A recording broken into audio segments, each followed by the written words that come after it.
Overload ट्रकों पर setting का खेल, परिवहन विभाग पर गंभीर आरोप। 3 करोड़ की कथित वसूली, क्या लिस्ट के हिसाब से होती है कार्रवाई?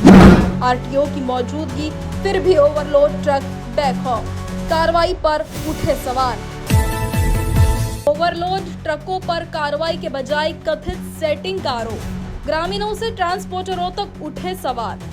नागपुर और आसपास के ग्रामीण इलाकों में ओवरलोड वाहनों के खिलाफ लगातार आक्रोश बढ़ रहा है। कई स्थानों पर ग्रामीणों ने रास्ता रोको आंदोलन तक किया। ट्रांसपोर्टरों ने कथित भ्रष्टाचार के आरोप लगाए और कई वीडियो सामने आने का दावा किया गया। सवाल अब सिर्फ ओवरलोडिंग का नहीं बल्कि परिवहन विभाग की कथित कार्यप्रणाली और कार्रवाई के चयन को लेकर भी उठ रहे हैं। उमरेड, नागपुर, चंद्रपुर मार्ग, नागपुर अमरावती मार्ग, हिंगना और कन्होली बारा सहित कई मार्गों पर ओवरलोड वाहन धड़ल्ले से दौड़ाने के आरोप है। ग्रामीणों का दावा है कि शिकायतें और मौके पर वाहनों की मौजूदगी के बावजूद प्रभावी कार्रवाई नहीं हो रही है। सबसे गंभीर आरोप क्या तय है गाड़ियों की लिस्ट। कुछ ट्रांसपोर्टरों की ओर से लगाए गए आरोपों के अनुसार कथित तौर पर कुछ वाहनों से हर महीने 10,000 तक की रकम ली जाती है और उनके वाहन नंबरों की सूची तैयार की जाती है। दावा यह भी है कि संबंधित नंबरों की एक एक्सेल शीट कथित रूप से फ्लाइंग स्क्वाड में तैनात अधिकारियों के मोबाइल में होती है और इन वाहनों के खिलाफ कार्यवाही नहीं की जाती। यदि यह आरोप सही है तो सवाल बेहद गंभीर है। क्या कार्रवाई के लिए सड़क पर मौजूद हर वाहन की समान रूप से जांच होती है या कुछ वाहनों को कथित सुरक्षा कवच मिला हुआ है? लिस्ट से बाहर वाहन ही कार्रवाई के निशाने पर। सूत्रों और कुछ ट्रांसपोर्टरों के दावे के मुताबिक जिन वाहनों के नंबर कथित सूची में शामिल होते हैं उनके खिलाफ कार्रवाई नहीं की जाती, जबकि सूची से बाहर वाहनों पर कार्रवाई की जाती है।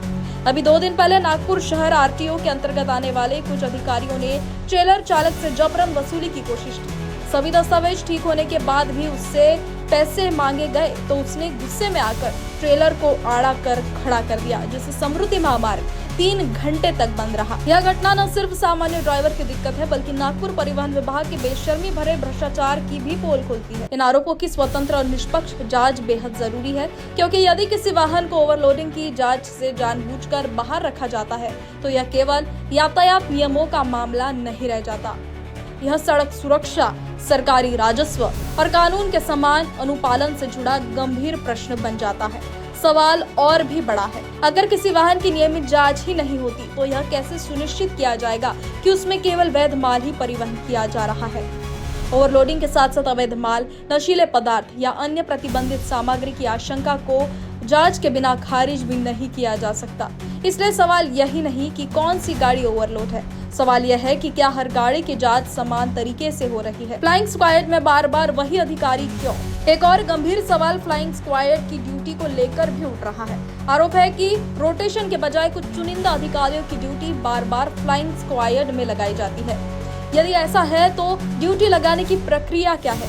इन्हें नियुक्त करने वाला अधिकारी भी इसमें शामिल है? क्या इसका कोई निर्धारित रोस्टर है? कुछ अधिकारियों को बार बार जिम्मेदारी क्यों दी जाती है? और क्या पूरी प्रक्रिया का रिकॉर्ड सार्वजनिक अथवा विभागीय जांच के लिए उपलब्ध है? अधिकारियों के नाम भी आरोपों में आए। हाल ही में कुछ पक्के सबूत उपलब्ध कराए गए हैं। इसी क्रम में नागपुर ग्रामीण आरटीओ में कार्यरत इंस्पेक्टर कलसी, इंस्पेक्टर सोलनकर और इंस्पेक्टर काले के नामों को लेकर भी आरोप सामने आए हैं। कथित बातचीत में कलेक्शन में संबंधित संकेतों का उल्लेख सुना गया। हालांकि इन आरोपों की सत्यता संबंधित जांच एजेंसी और विभागीय जांच के माध्यम से ही स्पष्ट हो सकती है। लेकिन सवाल यह है कि यदि शिकायत के साथ सबूत उपलब्ध कराए गए थे तो उस पर क्या कार्रवाई हुई थी? जांच हुई तो उसका निष्कर्ष क्या रहा? और यदि जांच नहीं हुई तो क्यों? वीडियो सामने, वाहन सामने, फिर भी कार्रवाई क्यों नहीं? इस पूरे मामले में कई वीडियो सामने आए जिनमें ओवरलोड वाहन सड़क से गुजरते दिखाई देते हैं और आसपास परिवहन विभाग के वाहन तथा अधिकारी मौजूद नजर आते हैं। वीडियो में स्थान, समय सब है तो सबसे बड़ा सवाल यही है, अधिकारी मौजूद, आरटीओ का वाहन मौजूद, दस्ता मौजूद, फिर भी कार्रवाई भी नहीं। अगर देखा तो रोका क्यों नहीं? अगर ओवरलोड था तो कार्रवाई क्यों नहीं हुई? यही सवाल अब ग्रामीणों और ट्रांसपोर्टरों की नाराजगी का मुख्य कारण बनता जा रहा है।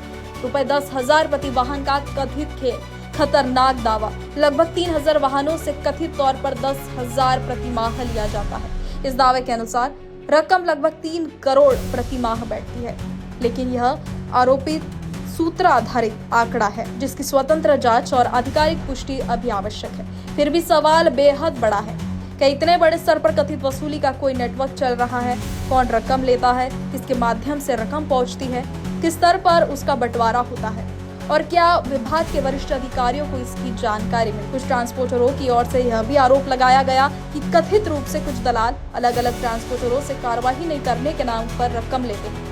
आरोप के मुताबिक दलाल अपना कमीशन काटकर शेष रकम संबंधित अधिकारियों तक पहुंचाते हैं। यदि यह सच है तो यह महज एक व्यक्ति की कथित वसूली नहीं बल्कि एक संगठित नेटवर्क का संकेत हो सकता है और यदि आरोप गलत है तो संबंधित विभाग के पास जांच कर इन्हें खारिज करने का पूरा अधिकार और जिम्मेदारी दोनों है। मुख्यमंत्री के शहर में इतना बड़ा आरोप। नागपुर महाराष्ट्र के मुख्यमंत्री और केंद्रीय मंत्री का राजनीतिक गृह क्षेत्र है। हमारा हर शब्द समाज की आवाज, हमारी हर पहल निष्पक्षता का कदम, आपकी हर समस्या में आपसे पहले दिखेंगे हम हैं न्यूज फर्स्ट। ईश्वर का सच, हमारा साहस और आपका विश्वास। सच, साहस और विश्वास। अगर आप ये वीडियो YouTube पर देख रहे हैं तो हमारे चैनल को सब्सक्राइब कर बेल आइकन दबाएं।